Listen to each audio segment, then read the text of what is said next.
Hi guys, good morning, very very good morning. So ಇವತ್ತು ಬಂದು Sunday ಬೆಳಗ್ಗೆನೇ ಬ್ಲಾಗ್ನ start ಮಾಡ್ತಾ ಇದ್ದೀನಿ. ಸುಮಾರು ಮೇ ಬಿ ಇವತ್ತು ಒಂದು 4:45 5 ಗಂಟೆ 5 o'clockನೇ ಎದ್ದಿದ್ದೀನಿ. ಎದ್ದು ಸ್ವಲ್ಪ ಮನೆಯೆಲ್ಲ ನೀಟ್ ಮಾಡೋದು ಕೆಲಸ ಇತ್ತು, ಅದನ್ನೆಲ್ಲ ಮುಗಿಸ್ಕೊಂಡು ಫ್ರೆಶ್ ಅಪ್ ಆಗಿ ರೆಡಿಯಾಗಿ ದೇವ್ರ ಪೂಜೆ ಎಲ್ಲ ಮಾಡಿದ್ದೀನಿ. ಸೊ ಇವಾಗ ರಿಷು ಮತ್ತು ಮೋಕ್ಷಿನ ಕೂಡ ರೆಡಿ ಆಗಿದ್ದಾರೆ. ಸೊ ಇವಾಗ ಎಲ್ಲಿಗೆ ಹೊರಡ್ತಿದ್ದೀವಿ ಅಂದರೆ, ತುಂಬ ದಿನದಿಂದ ಅನ್ಕೊತಿದ್ದೆ ಹೋಗಬೇಕು ಟೆಂಪಲ್ಗೆ ಅಂತ ಆಗ್ತಿರಲಿಲ್ಲ.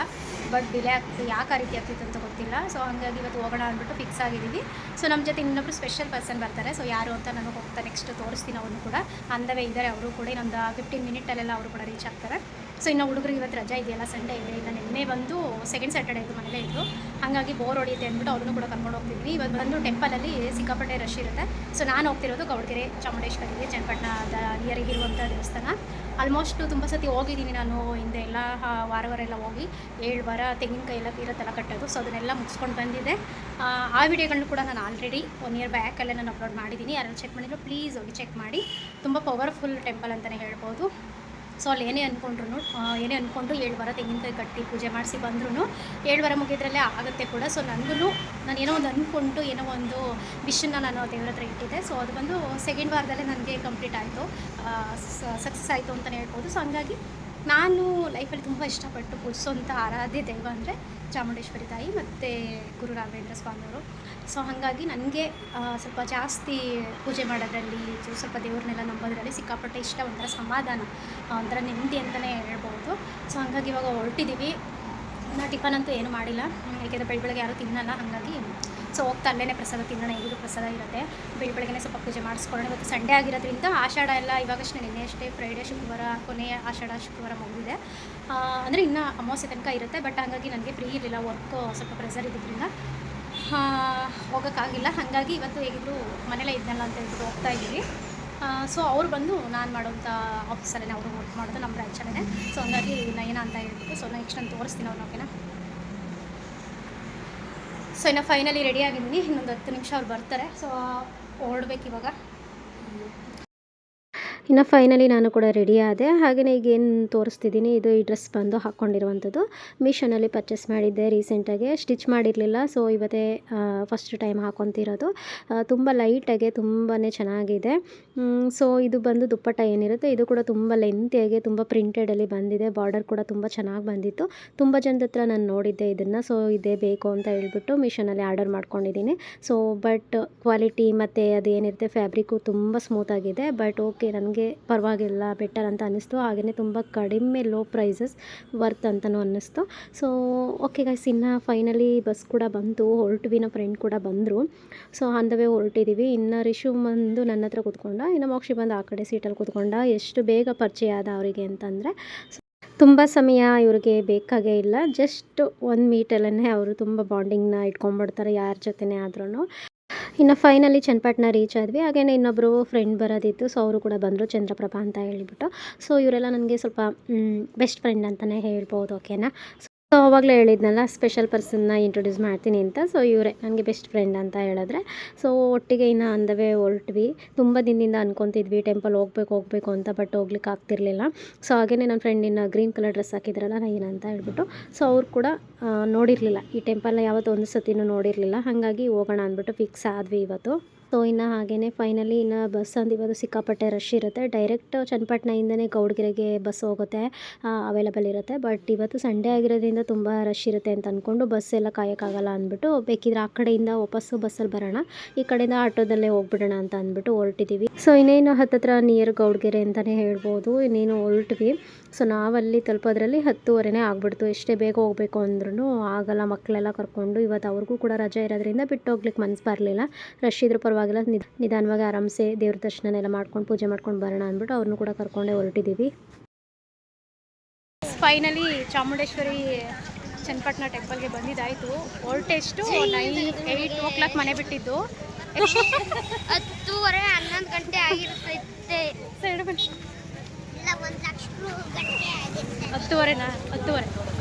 10:30 ಬಂದಿದ್ದೀವಿ. ಇನ್ನು ತಾಯಿ ದರ್ಶನ ಮಾಡಲಿಕ್ಕೆ ನಾವು ಕೂಡ ಹೊರಟ್ವಿ. ಸೊ ಇನ್ನೊಂದೇನೆಂದರೆ ಯಾವಾಗಲೂ ಅಷ್ಟೇ ಈ ಟೆಂಪಲ್ನಲ್ಲಿ ಜನ ಯಾವಾಗಲೂ ಇದ್ದಂಗೆ ಇರ್ತಾರೆ, ತುಂಬಿರ್ತಾರೆ ಯಾವಾಗಲೂ ಖಾಲಿ ಖಾಲಿ ಅಂತ ನಮ್ಗೆ ಅನಿಸೋದೇ ಇಲ್ಲ. ತುಂಬ ರಶ್ ಅಂತಲೇ ಹೇಳ್ಬೋದು. ಅಷ್ಟು ಒಂದು ಎನರ್ಜಿ, ಅಷ್ಟು ಒಂದು ಪಾಸಿಟಿವ್ ಅಂತಲೇ ಹೇಳ್ಬೋದು. ಈ ಟೆಂಪಲ್ ತುಂಬಾ ಪವರ್ಫುಲ್ ಆಗಿರುತ್ತೆ. ಹಾಗೆ ಇಲ್ಲಿ ಹೋಗಿ ಬಂದರೆ ಏನೋ ಒಂಥರ ಮೈಂಡ್ ಕೂಡ ರಿಲ್ಯಾಕ್ಸ್ ಅಂತ ಅನಿಸ್ತಿರುತ್ತೆ. ಸೊ ಇನ್ನು ಫೈನಲಿ ಇನ್ನು ಸ್ವಲ್ಪ ಜನ ಬರಲಿಕ್ಕೆ ಸ್ಟಾರ್ಟ್ ಆಗ್ತಿದ್ದಾರೆ ಅಂದ್ಕೊಂಡು ನಾವು ಕೂಡ ಹೊರಟ್ವಿ. ಬಟ್ ಒಳಗಡೆ ಹೋಗ್ತಿದ್ದಂಗೆ ಕ್ಯೂ ನೋಡಿ ಸುಸ್ತಾಯಿತು ಗೈಸ್. ನಾನು ಲಾಸ್ಟ್ ಟೈಮೆಲ್ಲ ಹೋಗಿದ್ದಾಗ 1 ಇಯರ್ ಬ್ಯಾಕಲ್ಲಿ ಹೋಗಿದ್ದೆ. ಸೊ ಆ ಟೈಮಲ್ಲೆಲ್ಲ ಜಾಸ್ತಿ ಕ್ಯೂ ಸಿಸ್ಟಮ್ ಆ ರೀತಿ ಏನಿರಲಿಲ್ಲ.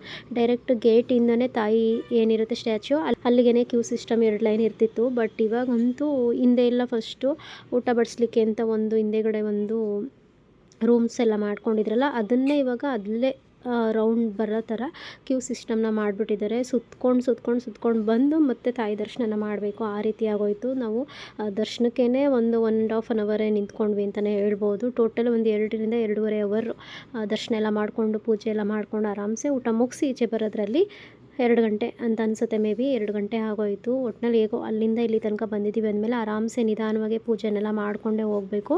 ಸೊ ಹಾಗೆಯೇ ನಾನಿವತ್ತು ಏನು ಕಾಯಿ ಕಟ್ಟೋದೇನು ಇರಲಿಲ್ಲ ಅಂತ ಅಂದ್ಕೊಂಡೆ ಬಂದೆ. ಬಟ್ ಇಲ್ಲಿಗೆ ಬಂದಮೇಲೆ ಮನಸ್ಸಾಗಲಿಲ್ಲ. ಎಲ್ಲರೂ ಕಾಯಿ ಕಟ್ಟಿ ಪೂಜೆ ಮಾಡ್ತಿರೋದು ನೋಡಿ ನನಗೂ ಕಾಯಿ ಕಟ್ಟಬೇಕು ಅಂತ ಅನ್ನಿಸ್ತು. ಬಟ್ ಸದ್ಯದ ಪರಿಸ್ಥಿತಿಗೆ ಪ್ರತಿ ವಾರ ಅಂದರೆ 7 ವಾರ ತೆಂಗಿನಕಾಯಿನ ಕಟ್ಟಿ ಪೂಜೆ ಮಾಡಿಸೋಕ್ಕಾಗಲ್ಲ. ಬಟ್ ಇವತ್ತು ಬಂದಿದ್ದೀನಲ್ಲ, ಸೊ ಇವತ್ತಾದರೂ ಕಾಯಿ ಕಟ್ಟಿ ಪೂಜೆ ಮಾಡಿಸಿ ಒಂದು ವಿಷಯನ ದೇವ್ರ ಹತ್ರ ಇಟ್ಟು ಹೋಗೋಣ ಅಂತ ಅಂದ್ಬಿಟ್ಟು ನೆಮ್ಮದಿಯಾಗಿ ಪೂಜೆ ಮಾಡಿಸ್ತಾ ಇದ್ದೀನಿ. ಸೊ ನೋಡ್ತಿರ್ಬೋದು ಎಷ್ಟು ಕ್ಯೂ ಇದೆ ಅಂತ. ಸುತ್ತಿ ಕಾಲಂತೂ ಸಿಕ್ಕಾಪಟ್ಟೆ ನೋವು ಬಂತು ಗೈಸ್. ಹಾಗೆಯೇ ಬೆಳಗ್ಗೆ ಎಲ್ಲ ಟಿಫನ್ನು ಕೂಡ ಮಾಡಿರಲಿಲ್ವಲ್ಲ, ಇನ್ನು ಮಕ್ಕಳು ಕೂಡ ಹಾಗೆಯೇ ಸ್ವಲ್ಪ ಸುಸ್ತಾಗ್ತಿತ್ತು ಅವರಿಗೂ ಕೂಡ. ಹಾಗೋ ಹೀಗೋ ಮಾತಾಡಿಸ್ಕೊಂಡು ಸ್ವಲ್ಪ ಮೂವ್ ಮಾಡ್ಕೊಂಡು ಹೋಗ್ತಾ ಇದ್ವಿ.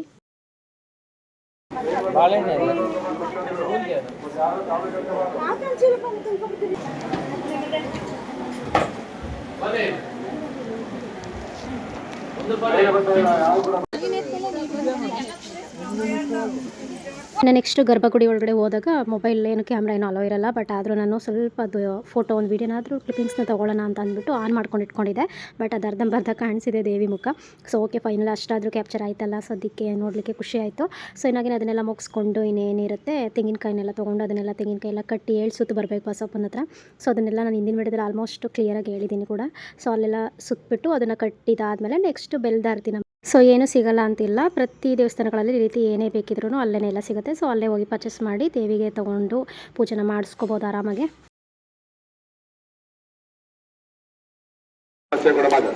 ಜಾತ್ರೆ ಬನ್ನಿ, ಬುಧವಾರ ಜಾತ್ರೆ ಇದೆ. ಇದೇ ಬುಧವಾರ ಭೀಮ ದರ್ಶನ ಪಡೆದು ಬರಬಾರ್ದು ಭಕ್ತರಾಗಿ ಕುಟುಂಬ.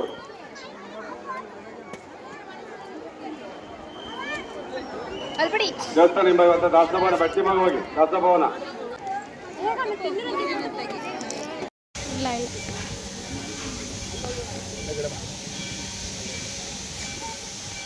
ಸೊ ಇನ್ನು ನೆಮ್ಮದಿಗೆ ಪೂಜೆ ಎಲ್ಲ ಮಾಡಿಸಿ ಒಂದು ಫೋಟೋ ಫ್ರೆಂಡ್ ಜೊತೆ ಹೋಗಿದ್ನಲ್ಲ ಅಪರೂಪಕ್ಕೆ. ಸೊ ಒಂದು ಫೋಟೋನು ಕೂಡ ತೆಕ್ಕೊಂಡಿದ್ದಾಯ್ತು ಅವ್ರ ಜೊತೆ. ಯಾಕೆಂದರೆ ಇದೆಲ್ಲ ಒಂದು ಬೆಸ್ಟ್ ಮೆಮೊರೀಸ್ ಆಗಿರುತ್ತೆ. ಪ್ರತಿ ಸತಿ ಟೆಂಪಲ್ಗೆ ಹೋಗಬೇಕಾದ್ರೆ ಒಂದೊಂದು ಸತಿ ಒಬ್ಬೊಬ್ಬರ ಜೊತೆ ನಾನು ಹೋಗಿರ್ತೀನಿ. ಸೊ ಹಂಗಾಗಿ ಇದೆಲ್ಲ ನನಗೆ ಮೆಮೊರಬಲ್ ಆಗಿ ಉಳ್ಕೋಬೇಕು ಅನ್ನೋ ನನ್ನ ಆಸೆ. ಸೊ ಹಂಗಾಗಿ ಫೋಟೋ ಎಲ್ಲ ತೊಗೊಂಡು ಇನ್ನು ಊಟಕ್ಕೆ ಕೂಡ ಬಂದಿದ್ದಾಯಿತು. ಊಟದಲ್ಲ ಸಿಕ್ಕಾಪಟ್ಟೆ ರಶ್ ಇತ್ತು. ಬಟ್ ಇಲ್ಲಿ ಇವಾಗೆಲ್ಲ ಏನಿರುತ್ತೆ ಊಟಕ್ಕೆ ಸ್ಪೆಷಲ್ ಅಂತ ಹೇಳಿದ್ರೆ ತುಪ್ಪ ಹಾಕ್ತಾರೆ. ಸೊ ಲಾಸ್ಟ್ ಟೈಮ್ ಅಂದರೆ ಫಸ್ಟ್ ನಾವೆಲ್ಲ ಬರ್ತಿದ್ದಾಗ ಅದು ತುಪ್ಪ ಏನಿರುತ್ತೆ ಅದನ್ನೆಲ್ಲ ಹಾಕ್ತಿರ್ಲಿಲ್ಲ. ಇದು ಆಮೇಲೆ ರೂಢಿಸ್ಕೊಂಡು ಬಂದಿರುವಂಥದ್ದು. ಸೊ ಖುಷಿ ಆಯಿತು. ಅದೊಂಥರ ತುಪ್ಪ ಸ್ಮೆಲ್ ನೋಡಿದ್ರೆ ಗಮ್ ಅಂತ ಸ್ಮೆಲ್ ಬರುತ್ತೆ. ಅದೊಂಥರ ತಿನ್ನಲಿಕ್ಕೆ ಆ ತಾಯಿ ಇದು ಏನಿರುತ್ತೆ ಪ್ರಸಾದ ತಿನ್ನೋದಕ್ಕೆ ಒಂದು ಪುಣ್ಯ ಮಾಡಿರಬೇಕು ಅಂತ ಹೇಳ್ಬೋದು. ಯಾವುದೇ ಟೆಂಪಲ್ ಹೋದ್ರೂ ಅಷ್ಟೇ ಆದಷ್ಟು ಪ್ರಸಾದನ ತಿಂದೇ ಬರಬೇಕಾಗಿರುತ್ತೆ. ಅಂದರೆ ಕೆಲವು ಈ ಥರ ಪುಣ್ಯಕ್ಷೇತ್ರಗಳಿಗೆ ಹೋದಾಗ ಅದು ನಮ್ಗೆ ಅದೃಷ್ಟ ಇದ್ದರೆ ಅಷ್ಟೇ, ಆ ಅನ್ನದ್ಋಣ ಇದ್ರಷ್ಟೇ ಅಲ್ಲಿ ನಮಗೆ ಪ್ರಸಾದ ಸಿಕ್ಕುವಂಥದ್ದು. ಸೊ ಇನ್ನು ಸಿಕ್ಕಿದ ಮೇಲೆ ಅದನ್ನು ಬಿಡೋ ಮಾತೇ ಇಲ್ಲ ಅಲ್ವಾ. ತಾಯಿ ಪ್ರಸಾದ ಕೂಡ ತಿಂದಿದ್ದಾಯಿತು, ತುಂಬಾ ಚೆನ್ನಾಗಿತ್ತು. ಅದರಲ್ಲೂ ತುಪ್ಪದ ಸ್ಮೆಲ್ ಏನಿರುತ್ತೆ ಅದೇ ಒಂಥರ ಟೇಸ್ಟ್ ಅಂತಲೇ ಹೇಳ್ಬೋದು. ಆದರೆ ಎಷ್ಟೇ ತೆಳು ಸಾಂಬಾರು ಮಾಡಿದ್ರು, ಎಷ್ಟೇ ಯಾವುದೇ ಥರ ಮಾಡಿದ್ರೂ ಅದು ಪ್ರಸಾದನೇ. ಅದಕ್ಕೆ ಯಾವುದೇ ರೀತಿ ಯಾವುದು ಸಮ ಅಲ್ಲ ಅಂತಲೇ ನನ್ನ ಪ್ರಕಾರ. ಅದೆಲ್ಲರಿಗೂ ಗೊತ್ತಿರೋದು. ಏಕೆಂದರೆ ನಾವು ಮನೇಲಿ ಮಾಡೋದಕ್ಕಿಂತ ದೇವಸ್ಥಾನಗಳಲ್ಲಿ ಹೋಗಿ ನಾವು ತಿಂದಿರ್ತೀವಲ್ಲ, ಸಾಂಬಾರು ಆಗಿರ್ಬೋದು ಅಥವಾ ಏನೇ ಒಂದು ಪಲ್ಯ ಆಗಿರ್ಬೋದು, ಏನೇ ತುಂಬಾ ಟೇಸ್ಟ್ ಇರುತ್ತೆ. ಇನ್ನು ಊಟ ಅಂತ ಬಂದು ಬೂಂದಿ ಪಾಯಸ ಇತ್ತು, ಮತ್ತು ಅನ್ನ ಸಾಂಬಾರು ಮತ್ತು ಮಜ್ಜಿಗೆ ತುಪ್ಪ ಇಷ್ಟು ಊಟ ಇದ್ದಿದ್ದಂಥದ್ದು. ಸೊ ತುಂಬ ಚೆನ್ನಾಗಿತ್ತು. ಇನ್ನು ಊಟನೆಲ್ಲ ಮುಗಿಸ್ಕೊಂಡು ಇನ್ನು ಹುಡುಗರಿಗೆ ಏನಾದರೂ ಸಣ್ಣ ಪುಟ್ಟದ ಆಟ ಸಾಮಾನುಗಳೆಲ್ಲ ಕೊಡಿಸ್ಲೇಬೇಕಾಗುತ್ತೆ. ಏಕೆಂದರೆ ಅವ್ರು ಎಲ್ಲೇ ಹೋದ್ರೂ ಕೇಳ್ತಾರೆ. ಇನ್ನು ಅವ್ರಿಗೂ ಕೂಡ ಕೊಡಿಸ್ಬಿಟ್ಟು ಇನ್ನು ಅಂದವೇ ಹಾಗೆ ಬರ್ತಾಯಿದ್ವಿ. ಇನ್ನು ನಮ್ಮ ಫ್ರೆಂಡ್ ನಯನ ಏನು ಮಾಡಿದ್ರು, ಸೊ ನನಗೆ ಬಳೆ ಕೊಡಿಸ್ತೀನಿ ಅಂದ್ಬಿಟ್ಟು ನನಗೆ ಮತ್ತು ಇನ್ನೊಬ್ಬರು ನನ್ನ ಫ್ರೆಂಡ್ಗೂ ಕೂಡ ಬಳೆ ಕೊಡಿಸ್ತಿದ್ರು ಅವರೇ. ಅಂದರೆ ವರಮಹಾಲಕ್ಷ್ಮಿಗೆ ಹಾಕ್ಕೊಳ್ಳಿ ಅಂತ ಹೇಳ್ಬಿಟ್ಟು ಈ ಥರ ಗಾಜಿನ ಬಳೆ ತೋಡಿಸ್ತಾರಲ್ವ, ಅಲ್ಲಿ ಕೂರಿಸ್ಕೊಂಡು ಹಾಕ್ಸ್ಕೊಳ್ಳಿ ಅಂದರು. ಬಟ್ ನಮ್ಗೆ ಇವಾಗ ಬೇಡ ಅಂದಿದ್ದಕ್ಕೆ ಬಟ್ ಆಯಿತು ವರಮಹಾಲಕ್ಷ್ಮಿಗೆ ಇಟ್ಕೊಂಡು ಹಾಕ್ಕೊಳ್ಳಿ ಅಂದ್ಬಿಟ್ಟು ಇಬ್ರಿಗೂ ಕೊಡಿಸ್ತಿದ್ರು. ಸೊ ಅವರು ನಾವೆಲ್ಲೇ ಮೀಟ್ ಆದಾಗ್ಲೂ ಅಷ್ಟೇ ಮನೆಯಿಂದನೇ ಹೂ ಕಟ್ಕೊಂಡು ಬಂದಿರ್ತಾರೆ, ಅಥವಾ ನನಗೆ ಎಲ್ಲೇ ಹೋದ್ರೂ ಎಲ್ಲೇ ಸಿಕ್ಕಿದ್ರೂ ಕೂಡ ಹೂನ ಮಿಸ್ ಮಾಡದೆ ಕೊಡ್ತಾರೆ. ಮಳ್ಳೆ ಅದರಲ್ಲೂ ನನಗೆ ಮಳ್ಳೆ ಬಂದರೆ ಸಿಕ್ಕಾಪಟ್ಟೆ ಇಷ್ಟ, ಯಾವತ್ತೂ ಕೂಡ ಮಿಸ್ ಮಾಡಲ್ಲ, ಹೂ ಕೊಡ್ತಿರ್ತಾರೆ. ಬಟ್ ಇವಾಗಲೂ ಕೂಡ ಅವರೇ ಕೊಟ್ಟಿರೋ ಹೂನೇ ಮುಡ್ದಿರೋದು ನನ್ನ ಫ್ರೆಂಡ್ ಎಲ್ಲರೂ. ಬಟ್ ಇನ್ನೊಂದೇನಪ್ಪ ಅಂದರೆ ನಾನು ತುಂಬ ಕಡಿಮೆ ಸಮಯದಲ್ಲಿ ಇವರನ್ನು ಹಚ್ಕೊಂಡೆ. ತುಂಬ ಒಂದು ಬಾಂಡಿಂಗ್ ಬೆಳೀತು ನಮ್ಮಿಬ್ಬರ ಮಧ್ಯ. ಒಂದು ಬೆಸ್ಟು ಅದು ಏನಂತಾರೆ ಒಂದು ಅದನ್ನು ಎಕ್ಸ್ಪ್ಲೇನ್ ಮಾಡೋಕ್ಕೆ ಆಗಲ್ಲ ಫ್ರೆಂಡ್ಶಿಪ್ನ. ಆ ರೀತಿ ಒಂದು ಫ್ರೆಂಡ್ಶಿಪ್ ಬೆಳೀತಾ ಹೋಯಿತು ನಮ್ಮಿಬ್ಬರ ಮಧ್ಯ. ತುಂಬ ಚೆನ್ನಾಗಿದೆ, ಏಕೆಂದರೆ ಇಬ್ಬರು ಯಾವ ರೀತಿ ಅದನ್ನು ಮೇಂಟೈನ್ ಮಾಡ್ತೀವಿ, ಯಾವ ರೀತಿ ಬ್ಯಾಲೆನ್ಸ್ ಮಾಡ್ಕೊಂಡು ಹೋಗ್ತೀವಿ ಫ್ರೆಂಡ್ಶಿಪ್ಪಲ್ಲಿ ಅನ್ನೋದು ಮುಖ್ಯ ಆಗಿರುತ್ತೆ. ಸೊ ನನಗೂ ಕೂಡ ಅವ್ರ ಕಂಡು ತುಂಬ ಸಿಕ್ಕಾಪಟ್ಟೆ ಇಷ್ಟ, ಅವ್ರಿಗೂ ಕೂಡ ನಾನು ಅದು ತುಂಬಾ ಇಷ್ಟಪಡ್ತಾರೆ. ಸೊ ಈ ರೀತಿ ಸಿಗೋದು ಜೀವನದಲ್ಲಿ ಒಂದೇ ಸಲ, ಅದನ್ನು ಕಳ್ಕೊಳ್ಳೋಕೆ ಹೋಗ್ಬಾರ್ದು. ಸಿಕ್ಕಿರೋದನ್ನ ಆದಷ್ಟು ಉಳಿಸ್ಕೊಳ್ಬೇಕು ಅನ್ನೋದು ನನ್ನ ಒಂದು ಆಸೆ ಯಾವಾಗಲೂ ಆಗಿರುತ್ತೆ. ಬಟ್ ನೋಡೋಣ ಈ ಫ್ರೆಂಡ್ಶಿಪ್ ಎಷ್ಟು ದಿನ ಇರುತ್ತೆ ಅಷ್ಟು ದಿನ ನಾನು ಜೋಪಾನವಾಗಿ ಕಾಪಾಡ್ಕೊಳ್ಳೋಕ್ಕೆ ನಾನು ಇಷ್ಟಪಡ್ತೀನಿ. ಸೊ ಓಕೆ ಗೈಸ್, ಇನ್ನು ಫೈನಲ್ ಎಲ್ಲ ಮುಗಿಸ್ಕೊಂಡು ಬಸ್ ಅಂತೂ ಹತ್ತಿದ್ದಾಯಿತು. ಇನ್ನು ಹೋಗೋ ಟೈಮಲ್ಲಿ ಮಳೆ ಸ್ಟಾರ್ಟ್ ಆಯಿತು, ಮಳೆ ಸಿಕ್ಕಾಪಟ್ಟೆ ಮಳೆ ಬರೋಕ್ಕೆ ಕೂಡ ಸ್ಟಾರ್ಟ್ ಆಯಿತು. ಇನ್ನು ಹೇಗೋ ಬಸ್ಸಲ್ಲಿ ಇದೀವಲ್ಲ ಆರಾಮ್ಸೆ ಹೋಗೋಣ ಅನ್ನೋದೊಂದು ಧೈರ್ಯ ಇತ್ತು. ಸೊ ಓಕೆ, ಈ ವಿಡಿಯೋನೂ ಕೂಡ ಇಲ್ಲಿಗೆ ಎಂಡ್ ಮಾಡ್ತಾ ಇದ್ದೀನಿ. ಇವತ್ತಿನ ವಿಡಿಯೋ ನಿಮಗೆಲ್ಲ ಹೇಗೆ ಅನಿಸ್ತು ಅಂತ ಪ್ಲೀಸ್ ಕಮೆಂಟ್ ಮಾಡಿ, ಶೇರ್ ಮಾಡಿ ಅಂತ ಹೇಳ್ತಾ, ಹಾಗೆ ಹೊಸದಾಗಿ ಯಾರೆಲ್ಲ ನನ್ನ ಚಾನಲ್ನ ನೋಡ್ತಿದ್ರು ಪ್ಲೀಸ್ ಬೇಗ ಹೋಗಿ ಸಬ್ಸ್ಕ್ರೈಬ್ ಮಾಡ್ಕೊಳ್ಳಿ ಚಾನಲ್ನ. ಹೀಗೆ ಕೂಡ ಸಪೋರ್ಟ್ ಮಾಡ್ತೀರಿ ಯಾವಾಗಲೂ ನನಗೆ ಅಂತ ಹೇಳ್ತಾ, ಸೊ ಅಪ್ಕಮಿಂಗ್ ವೀಡಿಯೋಸ್ಗೆ ನೀವೆಲ್ಲರೂ ಕೂಡ ಕಾಯ್ತಿರ್ತೀರ ಅಂತ ಹೇಳ್ಕೊಂಡು ಈ ವಿಡಿಯೋನ ಇಲ್ಲಿಗೆ ಎಂಡ್ ಮಾಡ್ತಾ ಇದ್ದೀನಿ. Thank you for watching. Bye.